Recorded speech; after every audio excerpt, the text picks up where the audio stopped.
Well, good morning. Myself, this is Dr. Achaya. Right now, in this video, I am going to discuss a syllabus and some aspects of JL zoology. Right ఎన్నో సంవత్సరాల తర్వాత మనకి almost 10-15 years తర్వాత మనకు JL zoology notification వచ్చింది. Right దీంట్లో పోస్టులు కూడా ఇంత మనం అనుకున్న దానికంటే మంచి నెంబర్లోనే ఉన్నాయి. రైట్ అయితే వీటికి ప్రిపరేషన్ గురించి గైడెన్స్ గురించి రైట్ నేను కొన్ని విషయాలు మీతో పంచుకోవాలనుకుంటున్నాను. మనకిచ్చిన సిలబస్లో general organization, chordata, non chordata, ఇవి కాక ఫిజియాలజీ, ఇవి దాదాపు బేసిక్ లెవెల్లో మనకి ఇంటర్మీడియట్ వరకు ఆల్మోస్ట్ ఈజీగా ఉంటుంది. అందరికీ కూడా ఎంఎస్సి మాస్టర్స్ జువాలజీ అంటే ఇది అందరికీ ఐడియా ఉన్నదే. కనుక మిగిలిన cell biology, genetics, developmental biology, cell ఫిజియాలజీలో ఉన్న బయోకెమిస్ట్రీ, మాలిక్యులర్ బయాలజీ, ఇమ్యూనాలజీ, ఇవి కాస్త మోడర్న్ ఆస్పెక్ట్స్తో కలిగి ఉంటాయి. ఇవి కాక ఎవల్యూషన్ ఎకాలజీ మళ్ళీ మామూలుగా ఓల్డ్ కాన్సెప్ట్లో ఉన్నవే, కానీ మనకు specifically it was mentioned at PG level. Syllabus అనేది పీజీ లెవెల్ అని చెప్పుకొస్తున్నారు. అందుకని మనం రైట్ పీజీ లెవెల్కి ప్రిపేర్ అవ్వాల్సిందే. అఫ్కోర్స్ ఇంటర్ లెవెల్ మనం లేకుంటే డిగ్రీ లెవెల్ వరకు మనం ప్రిపేర్ అయ్యాము అనుకోండి, intermediate cum UG level almost most of the faculty members are from either UG background or from intermediate teaching friends. So ఇక్కడ మీకు you may be familiar with those standard. కానీ మనకున్న 150 క్వశ్చన్స్లో out of 300 మార్క్స్లో let suppose ఉన్న 10 యూనిట్లు 11 యూనిట్లో 10 అనుకుందాం. Histology అనేది almost overlapping subject. Right దాంట్లో ఉండే ఆర్గాన్స్ అనేవి ఒక్కో చాప్టర్ నుంచి కనీసం 2 క్వశ్చన్లు పీజీ స్టాండర్డ్లో వచ్చినా మనం అటెంప్ట్ చేయలేదనుకోండి. లెట్ సపోజ్ మనం ఇంటర్ డిగ్రీ లెవెల్లో అందరు ఆ స్టాండర్డ్లో వచ్చిన అందరూ చేసినప్పుడు అందరూ ఈక్వల్ అయిపోతారు. అందరూ చేయనిది మనం చేసినప్పుడే మనం కాంపిటీషన్లో ముందుకు వెళ్తాం. అది కూడా మనకు పోస్టులు ఆల్మోస్ట్ 1 డజన్ ఉన్నాయి ఓపెన్లో. అంటే ఇక్కడ 20 మార్కులు అని అంటే రేసులో ఉండము. లేదు, ఆన్ యావరేజ్ 5 క్వశ్చన్లే వచ్చినాయి అనుకుందాం. మొత్తం కంటెంట్లో పీజీ లెవెల్లో 5 క్వశ్చన్లు వచ్చినా కూడా 10 మార్కులు. అంటే ఇక్కడ జాబ్ డిసైడ్ అయ్యేది ఇట్లాంటి ఎక్స్ట్రీమ్ కేసెస్.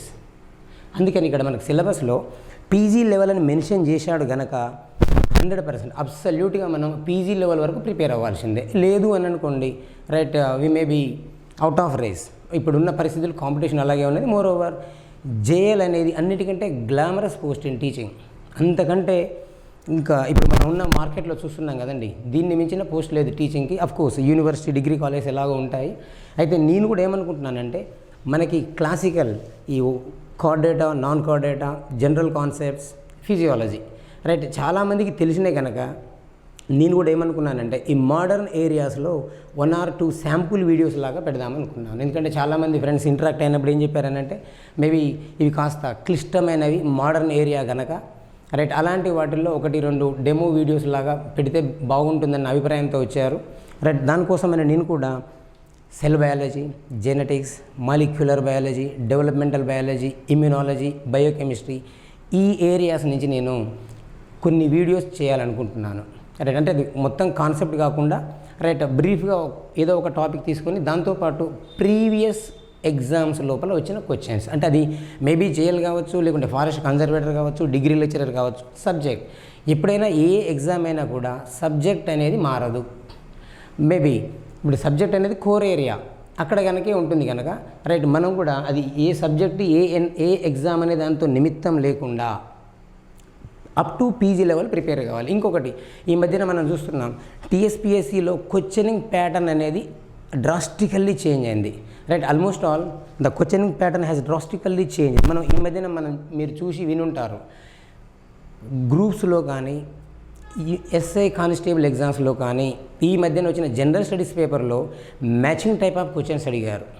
అవి ఈవెన్ బయాలజికల్ సైన్స్ బ్యాక్గ్రౌండ్ ఉన్న వాళ్ళు కూడా బయాలజికల్ సైన్స్ క్వశ్చన్స్ చేయాలంటే దాంట్లో కాస్త శ్రమ పడాల్సినంత బాగా ఉన్నాయి క్వశ్చన్స్ అనేవి. ఒకప్పుడు 2000 కానీ అంతకుముందు కానీ సింపుల్గా మల్టిపుల్ చాయిస్ క్వశ్చన్స్ ఉంటే అది ఆన్సర్ చేయడం నిజంగా ఈజీగా ఉండేది మెమరీ బేసిస్ మీద కూడా. కానీ ఇప్పుడు the standard of questioning has already changed. Right common ఎగ్జామ్స్లోనే మార్చారనంటే మాస్టర్స్ ఎలిజిబిలిటీతో ఉన్న ఈ సబ్జెక్ట్లో ఖచ్చితంగా క్వశ్చనింగ్ ప్యాటర్న్ మారుతుంది. మేబీ మల్టిపుల్ చాయిస్ ఉండొచ్చు, దానికి మించి matching type, odd one out, statements, అన్నిటికీ మించి అజర్షన్ రీజనింగ్ కూడా ఉండొచ్చు. అందుకని మనం ఇక్కడ right expect the unexpected, right at any extremity, ఏ పరిస్థితిలో ఉన్నా కూడా రైట్ ఈసారి వచ్చిన అవకాశం మళ్ళీ పోవద్దు అని అంటే you have to prepare in all aspects. అది inter, degree, PG level. Right నేను క్లాసెస్ స్టార్ట్ చేస్తున్నాను ఆన్లైన్లో. అది కూడా ఎగ్జాంపుల్ మనకి జెనెటిక్స్ ఇంటర్మీడియట్లో ఉందనుకోండి, అదే టాపిక్ డిగ్రీ యూజీ లెవెల్ ఏముంది, పీజీ లెవెల్ ఏముంది, అన్నిటినీ ఒకేసారి క్రోడీకరించి ఒకటే వీడియోలో మొత్తం టోటల్ ఒకటే వీడియో అంటే టాపిక్ వైజ్ అదే కాన్సెప్ట్ని అప్ టు పీజీ వరకు కవర్ చేసే ప్లాన్లో ఉన్నాను. Right every aspect will be covered in the classes. Right దానికి నేను లైవ్ బోర్డే వాడబోతున్నాను. ఈ జూమ్ అలాంటివి వాడినప్పుడు మేబీ అది డిస్ట్రాక్ట్ అవ్వడం, ఇంప్రెసివ్గా లేదనేది ఫీడ్బ్యాక్ ద్వారా తెలిసింది. రైట్ ఇంకొకటి బైలింగ్వల్. రైట్ మనం ఇప్పుడు మల్టిపుల్ చాయిస్ క్వశ్చనింగ్ మాత్రమే ఉంటే maybe Telugu medium are English medium అనేది తీసుకున్నా సరిపోతుందేమో. ఎందుకంటే రైట్ ఇప్పుడున్న ఆస్పిరెంట్స్ అనేవాళ్ళు అమాల్గమేషన్ బోత్ ఈఎం ఉన్నారు, తెలుగు మీడియం ఉన్నారు. కనుక ముందు డిస్కషన్ అనేది ఇంగ్లీష్ మీడియంలో ఉంటుంది. ఎందుకంటే మనకు పేపర్ స్టాండర్డ్ తీసుకోవడము, ట్రాన్స్లేషన్ ఏదైనా కూడా ఎగ్జామ్ అనేది స్ట్రిక్ట్లీ ఇంగ్లీష్ మీడియం అని మెన్షన్ చేశారు కంటెంట్ వరకు వచ్చినప్పటికీ. సరే తర్వాత అప్పటికి బైలింగ్వల్ అవుతుందా లేదా అనేది సబ్జెక్ట్ టు ద డెసిషన్. ఇప్పటికైతే కంటెంట్ కేవలం ఇంగ్లీష్లోనే ఉంటుంది కనుక రైట్ ఇంగ్లీష్లోనే డిస్కషన్ ఉంటుంది. అలాగని తెలుగులో ఉండదని కాదు. డిస్కషన్ ఇంగ్లీష్లో అయిపోయినాక ఇమ్మీడియట్గా తెలుగులో కూడా ఉంటుంది. ఎందుకంటే చాలామంది ఆస్పిరెంట్స్ తెలుగు మీడియం నుంచి కూడా ఉన్నారు. కాన్సెప్ట్ అర్థం చేసుకోవాలి కనుక రైట్ ఇట్ ఈజ్ మ్యాండేటెడ్, అది కంపల్షన్, తప్పదు మాకు కూడా. So that it may take some time. Right ఇంకొకటి ఎగ్జామ్ ప్యాటర్న్. ఇప్పుడు ఎగ్జామ్ ప్యాటర్న్ అనేది మనకి ఇంపార్టెంట్. అన్నిటికీ మించి మనకి కాంపిటేటివ్ ఎగ్జామ్స్ లోపల మనం ఎంత చదివినా కూడా ప్రాక్టీసింగ్ ఇంపార్టెంట్. అది ఎలాగనంటే multiple choice, matching, assertion reasoning ఇట్లాంటివన్నీ కూడా. అంటే ఎక్కడ మనకు సబ్జెక్ట్ డిస్కషన్ చేసేటప్పుడు ప్రీవియస్ క్వశ్చన్స్ ఎక్కడొచ్చాయి, వాటికి ఆన్సర్ ఏంటి. ఒక మల్టిపుల్ చాయిస్ క్వశ్చన్లో 4 ఆప్షన్స్ ఉంటాయి, ఒకటి ఆన్సర్ అయినప్పుడు మిగిలిన 4 దేనికి సంబంధించినది, ఆ డిస్కషన్ కూడా ఉంటుంది. అంటే దానివల్ల ఏమవుతుంది, మనకి ఇక్కడ ఎలిమినేషన్ అనేది పక్కన పెడితే ప్రతి ఆస్పెక్ట్కి cross reference at every question practice చేసేటప్పుడు ప్రతి అంశాన్ని మనం మళ్ళీ రైట్ గుర్తు చేసుకున్నట్టుగా ఉంటుంది. దాంతో ఏంటంటే కాంపిటేటివ్ ఎగ్జామ్ లోపల so that it gives some reinforcement. Right well, so నేను ఇప్పుడు జెనెటిక్స్ క్లాస్ ఒక శాంపుల్ వీడియో కింద చేయబోతున్నాను. దాని తర్వాత ప్రీవియస్ క్వశ్చన్స్ కూడా నేను ఇంతకుముందు ఎంట్రన్స్ లోపల జెనెటిక్స్ నుంచి వచ్చిన కొన్ని క్వశ్చన్స్ శాంపుల్ కింద డిస్కస్ చేస్తాను. Right genetics is a branch of science that deals with study of inheritance and variations. So inheritance is acquiring characters, transmission of characters, right? Variation is difference. So the branch of science that deals with the study of inheritance and variation is called as genetics, right? Or storage of genetic material, expression of genetic material can also be called as genetics. Right. So in these, as you know, there are genes. So gene is a segment of DNA that codes for a mRNA or that codes for any RNA that controls a character. Right. In this, I would like to discuss some concepts like polygenic inheritance and sex determination. Previously there are some questions exclusively from some areas, right? So when it comes to definition, right, we are similar, right? Every individual is similar to their parents, but they are not, neither they are absolutely similar to father nor absolutely similar to mother, right? They are not absolutely identical to the parents. They are identical in many aspects.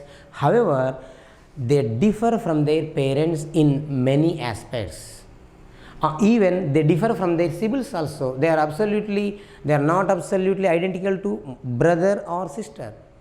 Again, there are differences, right? The branch of science that deals with study of inheritance and variation is genetics. The variation is due to a recombination phenomena. So in higher organisms, usually the mode of reproduction is sexual reproduction. This sexual reproduction invariably involves meiotic division at the time of gametogenesis. So during gametogenesis, in meiotic division, during Pachytene stage, crossing over occurs. So this always results in appearance of variations.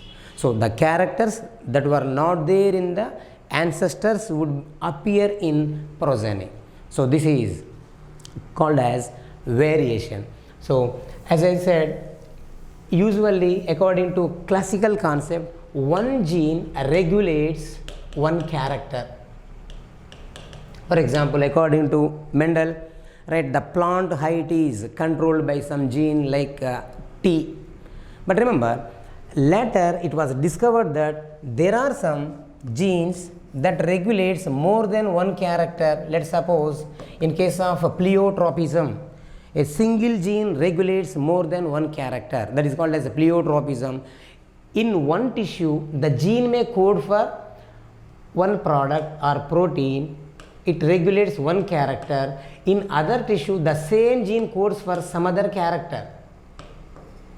Like this is called as pleiotropism, phenylketonuria, sickle cell anemia, Lesch syndrome. Right? These are some examples. Cystic fibrosis. These are some examples for pleiotropism. So this pleiotropism is one gene regulating more than one character is called as pleiotropism.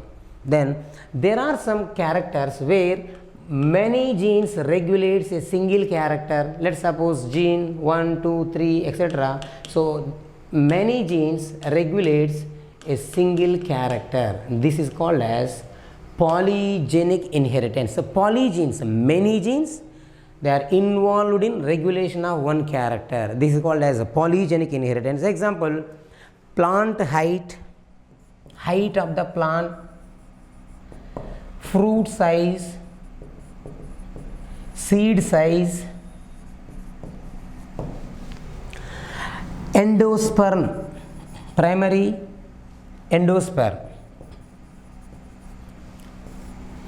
height of human beings, weight of individuals, intelligent quotient, skin pigmentation, quality of milk, quality of eggs, number of eggs produced by organisms. Right, these are some examples for polygenic inheritance where multiple genes are involved in regulation of a single character. Therefore, it is called as polygenic inheritance. For example, in case of human beings, right, skin pigmentation, right, the skin pigmentation was an example in our syllabus.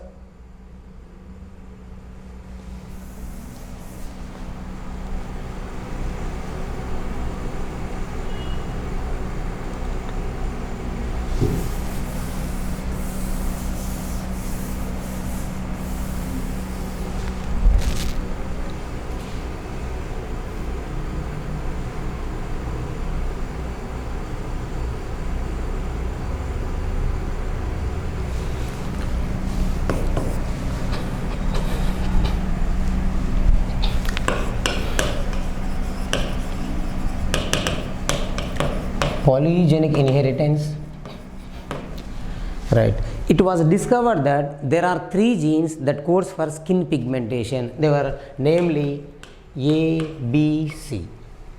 Whenever that gene is present in a dominant condition, they code for melanin. Melanin is a pigment that imparts color to the skin, hair, etc. So that this pigmentation is controlled by at least more than two genes. Therefore, this is an example for polygenic inheritance. Right? As you know, every gene exists in two forms. Of course, in higher organisms, all the genes are diallelic. I mean, every gene exists in two allelic forms. Allele is an alternative form of a gene. Let's suppose this gene exists in two forms, either in this A form or small a form. I mean, either it may be dominant condition or in recessive condition. Likewise, every gene exists in two forms in higher organisms. So these genes codes for melanin. So when these three genes are in dominant condition, they code for melanin. Let's suppose there are 6 alleles. Right, in this stage, every gene, every allele codes for melanin. Therefore, the quantum of the melanin or the magnitude of the melanin will be more. Therefore, it gives more melanin. So these individuals are called as Negroes or Negritos. Like they appear very dark, darker than darkest. Right? Davenport conducted some experiments.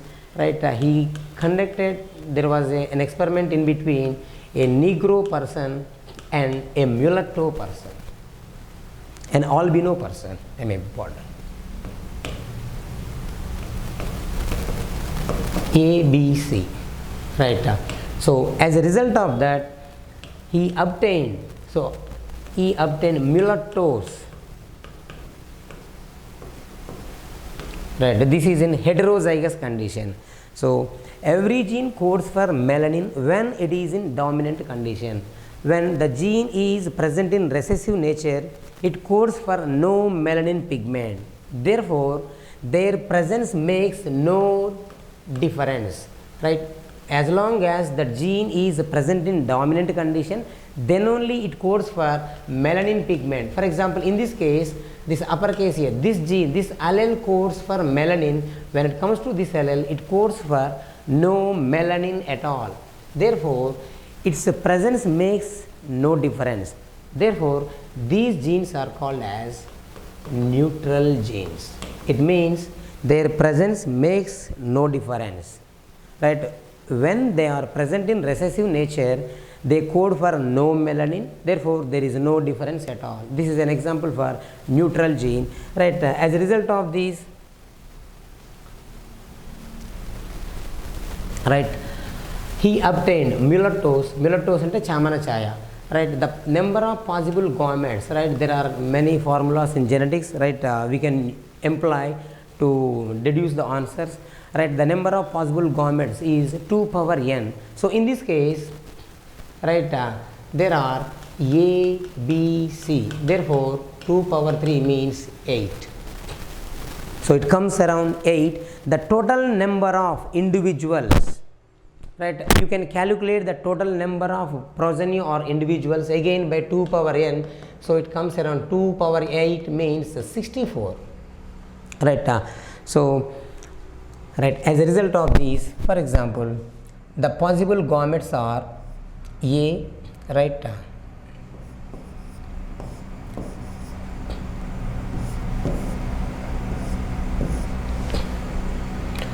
let's suppose A, B, C, capital A, capital B, small c,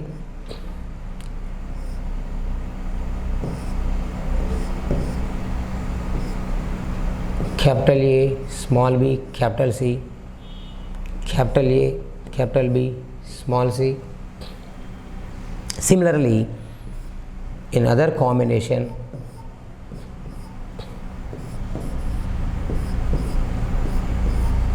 right, this would result in small a, capital B, capital C, small a, capital B, small c, small a, small b, capital C, small a, small b, small c. Right, 1, 2, 3, 4, 5, 6, 7, 8. Yes, the total number of possible gametes are 8 due to the presence of 3 alleles. For example, in Mendel's dihybrid ratio, usually you come across 2 contrasting characters. Therefore, n is equal to number of contrasting characters. 2 power 2, it comes 4, that is capital R, capital Y, capital R, small y, small r, capital Y, small r, small y, like that. Simply you can predict, you can calculate the number of possible gametes. One can calculate the number of phenotypes. One can calculate number of genotypes. For everything, there are some formulas. Right? It is very easy to calculate. Right now, so the right, capital A, capital B, small c. Right, every time, right, there are different combinations. Right, for example, in this case, again B is in recessive nature. For example, this is in heterozygous condition, exactly heterozygous condition. Then, right, A, B, B, C, C. Yes, so right, these are the different combinations. Right, in polygenic inheritance, always the extreme characters, So the organisms with extreme characters are very low in frequency, right? These are Negroes. This individual is albino. This person is having more amount of melanin, as every allele is in dominant condition, therefore every allele codes for melanin. Ultimately it would result in more amount of melanin pigmentation, therefore individuals appears black. These are called as Negroes. In this extreme case, all the alleles are in recessive nature, therefore they don't code for any melanin. Ultimately melanin will be absent. Absence of melanin is called as albinism, albinos. So these are albinos, right? In this polygenic inheritance, average characters, especially heterozygous individuals, would be more when it comes to polygenic inheritance.